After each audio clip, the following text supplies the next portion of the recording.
እሺ ለማንኛውም ምስክርነት ይልስ የኔ ምስክርነት ያው በህይወቴ አይደለም ራሱን መድኃኒዓለም ፈልገው ጉዳይ ነበረኝ ከሱ ማለት ከልጅነት ጀምሬ እኔ መድኃኒዓለምን ስዕል አድኖ እንትን አለ ነበር እንዲደፍሬ ማየት እንትን የለኝም ግን ሲተረክም ሲነገርም በቃ የሆነ ይጨንቀኛል ማለት ነው ግን በቃ አንድ ቀን ደፍሬ ማየት በጣም እመኝ ነበርና ቤሩት ነበር የምኖረው እና እንደዚህ ህማማት ሰሞን ነው ሄኖክ ኃይሌ ህማማት መጽሐፍ ልክ ባሳተመ ሰሞን ነበርና መጽሐፉ የውሳና ገዛሁትና ያንን መጽሐፍ እያነበብኩ ለምን በንባብ ብቻ እና በድምጽ ብቻ እንሰማለን በቃ ሰው እንደሚያየት ለምን አላይህም እኔ በዛ ሰዓት እቀበላለሁ ቅዱስ ቁርባንና ግን በቃ ይሄን ለምንድን ነው እሱ መስቀልንም ምን ይቻላል መስቀሉ እንደዚህ በትልቅ ነገር ሆኖ ያው ሳለማለው እንጂ እንዲህ ኪዳን ሲወጣ ትልቁ መስቀል ሲወጣ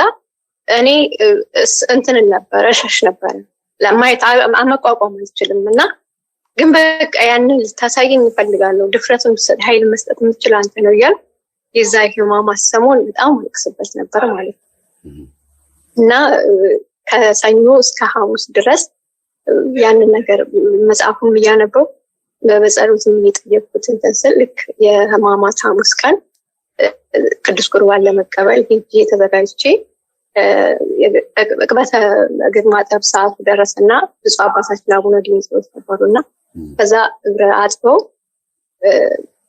ዙር ብዬ ቆምኩ ማለት ነው ቤተ መቅደሱ እና እዛ ቦታ ላይ 3 አመት አስቀድሼበታለሁ አንድ ቦታ ተንቀሳቅሼ አላውቅም ማስቀደስበት ቦታ ማለት ነው እዛው ቦታ እግሬን አጥበውኝ እዛው ቦታ ላይ ስቀመጥ ራሱ በቃ ክርስቶስ ገና ትኩስ በቀራንዮ ላይ ሆኖ ቢስዕል አድኖ ደሙ የፈሰሰ አይደል ማለት እና በቃ አልቻልኩም ደነገጥኩና ወደው ከዛ ተመልሼ ተነስቼ ሳየው አሁንም አለ በቃ ማለት በትክክል ባላት የሆነን የሚመስለውና አሁንም አቃተኝና ለሁለተኛ ጊዜ ወደው ከዛ ለሶስተኛ ጊዜ ስነሳ ኖርማል ስላድኖ ቁጭ ብሏል ማለት ነው ከዛ አጠገብ ያለች ይሄ ስላድኖ መቼ ነበረ ስላት አረሂኩ ተነስቶ ያቅም ሲጀመር ከዚህ ቦታ ተነስቶ ያቅም ማለት እኔ ከዛ ቦታ አልፍ እንትን ብያለሁ ሙሉ ያስቀድሳለሁ ግን አንድ ቀን ማይቻል አላቅ ለመጀመሪያ ጊዜ ይገትልኝ ታምር ድምጽሽ ሄደኮ ወረደኮ አይሰማም ሄድሽ እኮ በቃ ምን የምታወሪው ነገር በሆድሽ ወደ ውስጥ ዋጥሽው ቃላቱን ሄደ በቃ ደና ነበር መጀመሪያ ኔትወርክ ያጋ ኔትወርክ ስሜትሽ ነው የወረደው በጣም እየወረድሽ መጣሽ እሺ በኋላ ከላይቭ ከወጣን በኋላ ተሰሚዋለሽ እሺ ስንተኛ ደቂቃ ላይ መሰለሽ ያለሽ እሺ አባ እና እንትን ተሰሚዋለሽ በኋላ እሺ ያው አልሰማችሁትም ሙሉ ያው ወደ መጨረሻ አካባቢ የምታወሪው ነገር ቁም ነገሩ አልተሰማም እሺ መጨረሻው ላይ ያለውን በደንብ ነው ስዕል አድኖ አልሽና ከዛ በኋላ እንትን ሆነብን በግድ ነው የሰማነው እና እዛ ስዕል አድኖ ጋር እግረ ማጠባው ተደርጎ ልክ ስዕል አድኖ ጋር ስደርስ እሺ ልክ እዛ በደረስኩበት ሰዓት ልክ በቀራንዮ አደባባይ ላይ መጀመሪያ በቃ ትኩስ ሆኖ የሚሰማ ስሜት የለ እንደዛ አይነት ስሜት ስዕል አድኖ ላይ በቃ ደሙ ይወርዳል በቃ መቋቋም ያነበብኩትን በአካል የማይተም ማለት ነው ከዛ ልክ እንዳየሁት ደነገጥኩና ወደኩ ከዛ ተመልሼ ተነሳሁ አሁንም ስነሳ ለሁለተኛም ጊዜ እንደዛ ነው ያለው ማለት ነው ከዛ ለሶስተኛ ጊዜ ሳየው ኖርማል ስዕል አድኖ ከዛ አጠገቤው ንጽት ነበርና ይሄ ስዕል አድኖ ከዚህ በፊት ነበር አልፏል በየስላት አው ነበረ እንዴ ይቆ ተነስቶ ያቅም ብዙ ጊዜ እዚህ ነው የሚሆነው አለች ማለት ነው እኔ ደግሞ 3 አመት እዛ ቦታ ላይ አስቀድሻለሁ አንድም ቀን ስላድኖን አይቻላል የት ነው ንገሪስ ጠቆሚ ገብርኤል ነው ቤሩት ነው ቤሩት ደብረሲና ቅዱስ ገብርኤል ቤተክርስቲያን ቤሩት ደብረሲና እንደውም ፎቶውን ልክላለሁ ማለት ነው በሴቶች በኩል ነው ቦንድ በሴቶች በኩል በሴቶች ስላድኖ እንደውም ልክላለሁ ፎቶ አለ አሁን ትልክልኛለሽ ለከለች ይችላል ፎቶ አለኝ ልክላለሁ እና በቃ አየሁት ደነገጥኩ ላኪው በዛ ሰዓት ላኪው አሁን እስቲ ላሳያቸው። በስመ አብ ደስ ሲል እድለኛ ነሽ። ቅዱሳን በነገራችን ላይ እንደዚህ ነበር የሚያዩት። ጌታ ሆይ እስቲ ስትሰቀል እንዴት ነበርክ፣ ስትገረፍ እንዴት ነበርክ እያሉ በበዓታቸው ሆኖ እያለቀሱ ደረታቸውን እየደቁ እያዩት ልክ ያኔ ቀራኒዮ ላይ እንደነበረ ፊልም እንደሚያዩ ጄምስ ካሜሮን እንትናም የፓሽን ኦፍ ክራይስት እንደሰራው ልክ እንደዛ በቃ በቦታው ላይ እንደነበሩት አድርገው እንደምናየው በፊልም ላይ ልክ ቅዱሳንም በዛ ቦታ ላይ እንደነበሩ በትክክለኛው ቦታ ላይ ያውም እነሱ ጌታን ነው ራሱን ነው የሚያዩትና ይከብዳል። የሚሰሙት ለቅሶ የሚሰሙት ሁከት ሲሰቀል ሲቸነከር ሁሉ ያዩት ነበር ቅዱሳን በበዓታቸው ውስጥ ሆኖ። ምንኩስና ደስ የሚለው ምናኔ ህይወት ደስ የሚለው ለዚህ ነገር ምቹ ነው። 40 ዓመት ዘጉ አይወጡም ከገዳም ምናምን የሚባለው እኮ እኛ የምናየው እዚህ ሽሮና በርበሬ ነው። በየቦታው ስንት ዝሙት ምናምን የማይረባ ነገር ነው ያለን። እነሱ አንድ ጊዜ አንድ አባት ምናልኝ አቡነ ዘራብሩክ ምን ያደርጉ እንደነበር ታውቃላችሁ? አልኳቸው። በቃ ጨርሰው እዚህ ምድር ላይ ያለውን በቃ አይቼዋለሁ ይበቃል ብሎ ጨርሰው ጌታ ሆይ እስቲ ሌላኛውን ዓለም አሳይ ይችሉ መች ጨረስክና ቆይ ብሎ ወደ ባህር ውስጥ ይዟቸው ገባ። እንዳይታፈኑ አድርጎ ባህር ውስጥ ያለውን አይተው እስኪጨርሱ ድረስ 12 ዓመት ይፈጀባቸው። ባህር ውስጥ የፈጠረው ፍጥረት አይተው እስከሚጨርሱ እያንዳንዱን ፍጥረት። ከዛ ነው ወደ ሰማይ ደግሞ ይዟቸው ሄዶ እስካሁን ድረስ አባታችን አቡነ ዘራብሩክ በሰማይ ያለውን መጎብኘት አልጀመሩም ነው የሚባለው። ለምን ሲባል ነፍሳቸውን ኢየሱስ ክርስቶስ ስሞ ነፍሳቸው አቡነ ዘራብሩክ እንኳን ስሟቸው ለማርያም እንኪ ሳሚያት እቺ ነፍስ የተባረከች ናት ዘራብሩክ የምትባል ነፍስ ናት ሳሚያት ብሎ ለማርያም ሰጣት ይላል ገድላቸው ላይ። ከዛ ማርያም ደግሞ ለሚካኤል ሰጠች፣ ሚካኤል ደግሞ ለሰራዊቱ ሰጠ ይላል። እስካሁን እየተሳሙ ነው ተስመው አላለቁም ይላል። እንግዲህ እኛን የቅዱሳን ገድል ስለሆነ አምነን እንቀበላለን ወይ? ስዕሉን ላከችልኝ ይኸው። በስመ አብ ደስ ሲል ታድላ በጣም እድለኛ ነች። እኔ እዚህ ቦታ ነው ሁልጊዜ 7 ዓመት አስቀድሻለሁ። ከዛ ቦታ ላይ ተንቀሳቅሼ አላውቅምና አሁን ስታየው 3 ዓመት ሳላየው ነው አይደል? ኖርማል ኩስ ነው እኮ። አዎ ሳየው ኖርማል ስዕል ነው፣ ግን በዛ ሰዓት ግን እንደዚህ አልነበረም። በቃ ደሙ ይፈሳል፣ ትኩስ ስጋ ያለውን የሚመስለኝና ሊይዘው ራሱ ፈልጋለሁና በጣም ጨነቀኝ። ከዛ አንቀጠቀጠኝና ወደኩ። ወራ እንኳን እንዴት እንደሚያስደነግጥ አስበዋል። ለሁለተኛ ጊዜ እንደዛ ነው ያየሁት፣ ግን ለሶስተኛ ጊዜ ሳይው እንደዚህ ሆኖ ነው ያየሁት እና ስዕሉ። ከዛ በቃ በህይወቴ በቃ መድኃኒዓለም ለምኜው አንድ ይሄ ነው። ሁለት ደግሞ አሁን የዛሬ 15 ቀን ነው። እኔ ብዙ ጊዜ መድኃኒዓለም ለህመሜም ለምን ጠይቄው አላውቅም። እናቱን ነው ብዙ ጊዜ እንትን የምለውና ቅዱስ ዮሐንስን በጣም ወደዋለሁ። የወንጌላዊ ቅዱስ ዮሐንስን ማለት ነው። እና ሁሉ ጊዜ እንትኑ ቅዱሳኖች በቅዳሴ ህብረት ላይ ይገኛሉ ይባላል እና ማለት ለምንድን ነው ግን ቅዱስ ዮሐንስን ማናየው እላለሁ ማለት ነው። ለምን አናየውም ሁሉ ጊዜ በህብረት ውስጥ ለምን አናየውም እያልኩ በጣም እንትን እላለሁ እና የዛ ሰሞን ሁሌ አስበዋለሁ። ወንጌሉን እያነበብኩ ምንም እያልኩ ቅዳሜ ቀን ነውና አሁን የዕለቱ ማለት ነው ልቀበል ሄድኩ ቤተክርስቲያን። ከዛ ልክ ቤተክርስቲያን እንደገባው ሌላ ነገር መሰለኝ ማለት ቅዳሴ ውስጥ። ከዛ በኋላ የሆነ ጎልማሳ ሆኖ እንደዚህ ሽፍጥ አድርጎ ወንዶች አሁን በገዳም ውስጥ ያደገዱ የሚለብሱት አለባበስ አላለም ነጠላቸው፣ ልክ እንደዛ ለብሶ ይመላለሳል። ቅዳሴ ሲያስቀንት ሲቀድሱ ይመላለሳል። ከዛ በቃ ማየት እንትን አለ የሆነ በቃ የሚሰማ ስሜት አለ አይደል? ልትይዛቸው ሰላም ልትላቸው የዛን ያህል ቅዳሴው ላይ ሆኜ ሙሉ ቅዳሴውን ያነሳው ሳላ ከስሬ ከፊቴ ሳይጠፋ ልክ ድርገት ሲወርድ ከቦታው ጠፋ ማለት ነው። እና የሚሰማኝ ስሜት ልክ በዛ በቀራኒው አደባባይ ላይ ሆኖ እሱ አብሮት የሚያለቅስ ልክ ቅዳሴው እስከሚያበቃ ድረስ እኔ ያለቅስ ነበር ማለት ነው።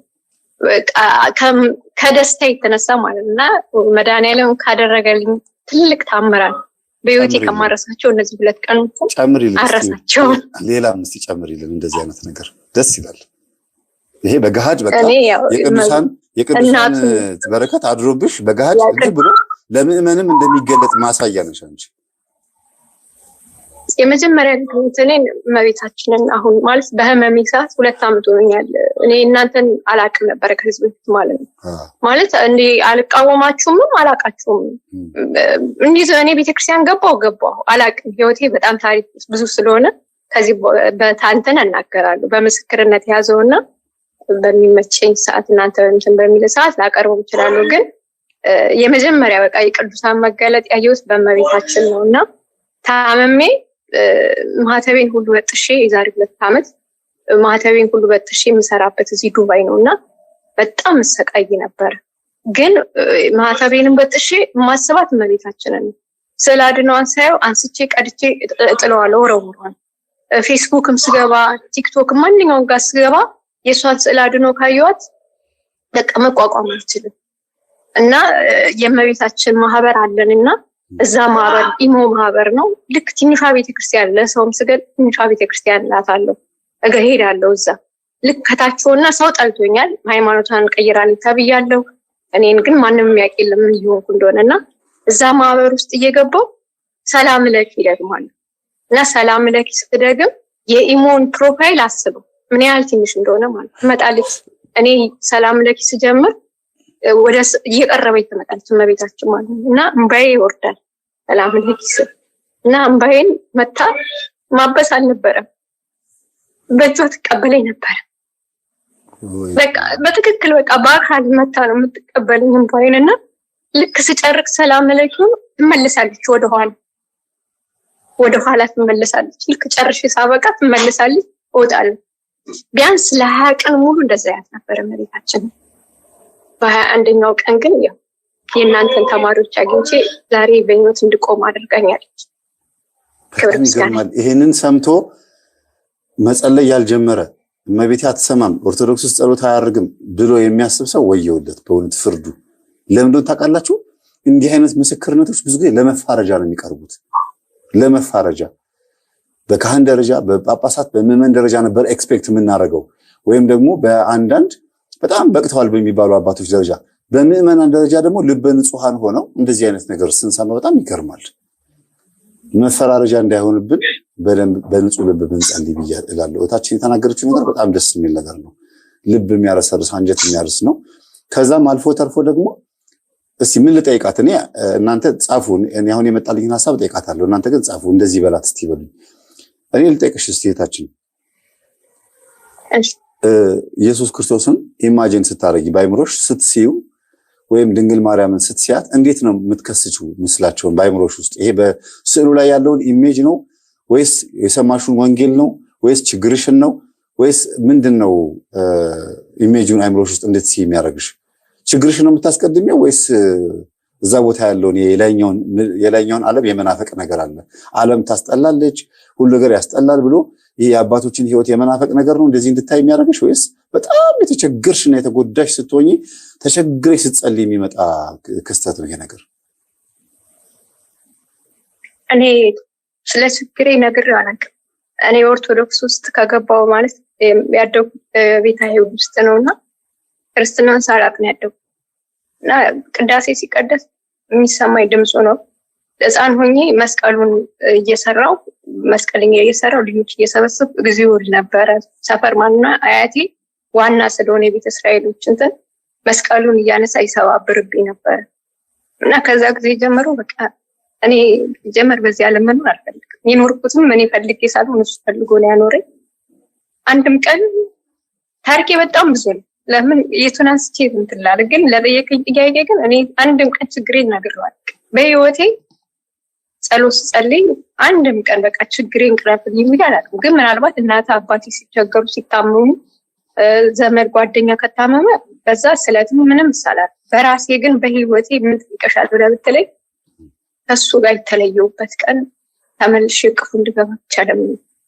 አሁንም ቢሆን ምን አፍቆት እዚህ ጋር በጣም ተሰግጃለሽ ወይ? በግጥ ባይባልም አዎ ሰግዳለሁ ማለት ቢከብድሽም ግን የጸሎት ስርዓትሽን ንገሪኝ እስቲ እንዴት እንደምትጸልይ። እኔ አሁን የጠየኩሽን አልመለስሽልኝም። እኔ ያልኩት ምንድነው ባይምሮ ምስል መከሰት። ለምሳሌ ጌታ ህማማቱን ትከስቸዋለሽ? መገረፉን መቸንከሩን እያሰብሽ ነው የምታለቅሽው ወይስ መዳንሽን እያሰብሽ ነው የምታለቅሽው? የራሱን ማለት አሁን ቅዱሳን ገድላቸውን ምናቸውንም ሳነብ እንዲያዩ ተብሎ ሲባል እኔም ማየት ነው በቃ ምናምን እንጂ ሌላ ይሄ ስለ ችግር አላስብም። በቃ ልክ አሁን ወንጌል ሲነበብ ወንጌላውያኖች እንደዚህ ያደረጉ ከተባለ እኛ ብንኖር ነበር እላለሁ። በዛ ሰዓት እንደ ሐዋርያቶች እኮ ብንኖር እናየው ነበረ እና ይሄ በቃ በኖርማል እንደ ሰው ማየትን እመኛለሁ። እና ሁልጊዜ ጸሎቴም ቢሆን እሱ ነው። እግዚአብሔር ይመስገን ያንን ግን ያሳክቱኝ አንድ ቀንም አሳፍሩኝ። ይገርም ነው ምኞት። አያችሁ ይሄ በቦታው ላይ ሆኖ መገኘት፣ እዛ ቦታ ላይ ሆኖ በዛው ጫማ በዛው ቦታ ላይ ያንኑ አየር መሳብ፣ እንደዚህ አይነት ምኞትና ፍላጎት ስላላት በጣም ስትለማመዱት፣ በነገራችን ላይ ይህን ሀሳብ በጣም ስታዘወትሩት እዛው ቦታ ላይ የመገኘት እድላችሁ ሰፊ ነው እና ይገርማል። የጸሎት ስርዓትሽ ምንድን ነው የሚመስለው? ለጠይቁሽን ትመልሻለሽ ወይስ ይቅርብሽ? ጸሎት ስርዓት ያው በቻልኩት መጠን እጸልያለሁ፣ ሰግዳለሁ። ከድሮም እንዳልኩ ወደ ክርስትና ህይወት ከገባሁበት ጀምሮ የቅዱሳን ታሪክ በጣም ስለምሰማ እናታችን ቅድስት ዮስቲና፣ ቅድስት ቴራኒ እነ ቅዱስ በቃ እንዳለ እነዚህ ታሪኮችን አነባለሁ፣ ወደ ተግባር ነው የምቀይረው። እናንተንም በፊት በማላቃችሁ ጊዜ እነሱ ያደረጉትን ገድል አንብቤ ከዛ ውስጥ የተወሰነ ነገር ወደ ተግባር ለመለወጥ ሁልጊዜ እጠራለሁ። በቃ ህይወቴ እንደዛ ነው። ከቅዱሳን ጋር አብሮ መቀመጥ እና መስገድም መጸለይ ቅዱስ ቁርባንን መቀበል ከጀመርኩ ወደ 8 ዓመት 9 ዓመት። በጣም ጥሩ። ኃጢአተኛ ነሽ አይደል? በጣም እንደኔ ኃጢአተኛ የለም፣ እንደሱ ደግሞ ማለት ሁላችንም ኃጢአተኞች ነን። ኃጢአተኛና በደለኛ ነኝ፣ ይቅር በለኝ፣ ማረኝ፣ አይገባኝም የሚለው ሐሳብ ባንቺ ላይ በጣም እየሰረጸ መጥቶ የክርስቶስን ምሕረት ስትናፍቅ የሚመጣ ነገር ነው። ይሄ ነገር ዓለማውያን እንደሚሉት አይደለም። ሁልጊዜ ራሳችሁን እንደ ጥፋተኛ እንደ ኃጢአተኛ ስትቆጥሩ ናችሁ ማለት ነው ይላሉና እንደዛ ሳይሆን ሃይማኖት ውስጥ ያለው ይሄ አስተሳሰብ ከዛኛው ከዓለሙ ይለያል። በሃይማኖትና በመንፈሳዊ ውስጥ ሆነን ኃጢአተኛ ነኝ ብለን አምነን ግን ማረኝ ወይም ምሕረት ይገባኛል ስለማርከኝ አመሰግናለሁ፣ ይሄን ስጋና ደም የምቀበለው ልትምረኝ እንድትምረኝና ልድን ነው፣ በቅቼ አይደለም የምቀበለው ኃጢአተኛ ስለሆንኩ በሽተኛ ስለሆንኩ ባለመድኃኒት ስለሚያስፈልገኝ ነው ብለን ስንቀበል ነው ኃይልና ብርታት የምናገኘው ነው የምንለው እኛ በሃይማኖት ውስጥ። እና ጌታችን ጥሩ ነገር ያስተማረችን በተለየ መልኩ ስልኳን ሴቭ አድርጌዋለሁ። ብዙ ነገር ነው የምንማረው ብዬ አስባለሁ ከእሷ። ቆይ እዚህ ጋር ሴቭ አድርጌሻለሁ፣ እደውልልሻለሁ። በሰፊው የምትመሰክሪው ነገር እንዳለ ነግረሽኛል። ከአንቺ ልንማር አስገባሻለሁ። እግዚአብሔር ይመስገን ስላገኘው መምህር ሆነ በጣም ነው የማመሰግነው። ዛሬ በምወደው አባቴ በቅዱስ ሩፋኤል ቀን ስለተገናኘ በጣም ደስ ያለኝ። እግዚአብሔር ጸጋውን ያብዛል። በርታለን። አሜን። በርቺ። አንቺ ተስፋ ስላሴንና ቤተሰቡን በጸሎት አስቢ፣ ማህበሩንም ጭምር። እናመሰግናለን።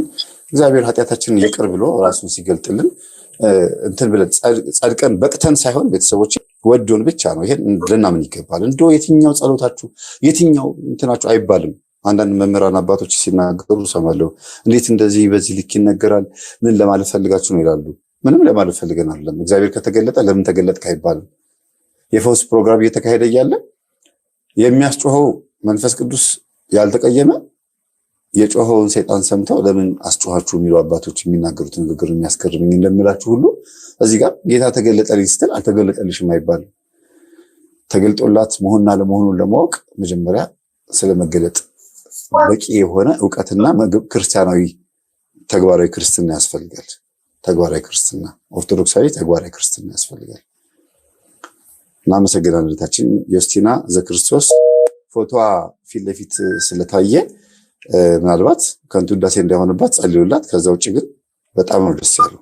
በጣም ደስ ይላል።